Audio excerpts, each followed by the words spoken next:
Welcome to my YouTube channel Legit Response. Today's video is about Guardians and Wards Act. This is the continuation of the previous part which I have previously uploaded, and this pertains to the appointment and declaration of the Guardian. I will begin with section 11 of the Guardians of Ward Act 1890. I will begin with the procedure on admission of the application.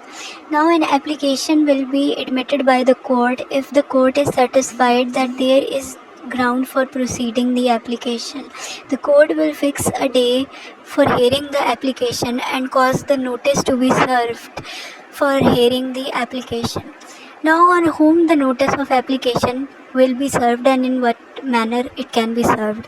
The notice can be served in a manner directed under the Civil Procedure Code 1908, and it can be served on the parents of the minor if they are residing in Pakistan. It can be served on the person who is named in the letter or petition who has the custody of the minor's person, property, or both. It could be the person who is proposed in the application or letter to be declared a guardian, but there is a condition: unless that person himself is an applicant, then a notice will not be served on him.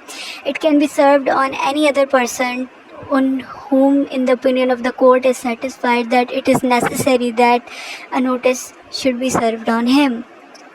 The next thing to do is to paste it on some conspicuous part of the courthouse or the residence of the minor. It has to be published in a manner directed by the rules made by the High Court under this Act as it deems fit. The provincial government can also, by general and special order, serve a notice on a collector in whose district or any of the property which is mentioned in the petition under section 10 subsection 1 is mentioned. But no charge will be made by the court of the collector for the service of publication of any notice served under subsection 2. After that, the court will hear all the evidence which is adduced both in favor of the application and in opposition to the application. In case of simultaneous proceedings in different courts, this means that if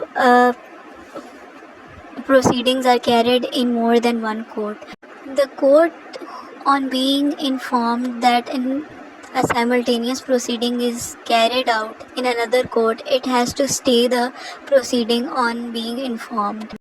In case both of the courts are subordinate to the High Court, then it will be the duty of the High Court to decide in which court the proceedings related to the appointment or declaration of the guardian will be held.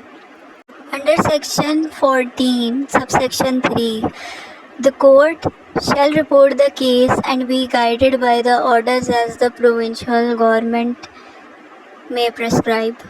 The court can also appoint joint guardians or more than two guardians if the court thinks fit under section 15 of the Guardians and Ward Act.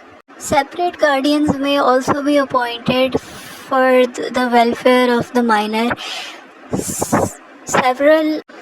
In case the minor has several properties, if the court thinks that it needs separate guardian, then it may appoint separate guardian for that reason. A guardian can also be appointed or declared for a property which is beyond the jurisdiction, but the court having jurisdiction has to produce a certified copy of the order.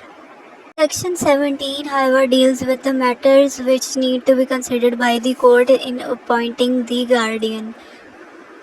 First thing the court needs to look into is age, sex, and religion of the minor. Then it has to pay attention to the character and capacity of the guardian. Then it has to see that the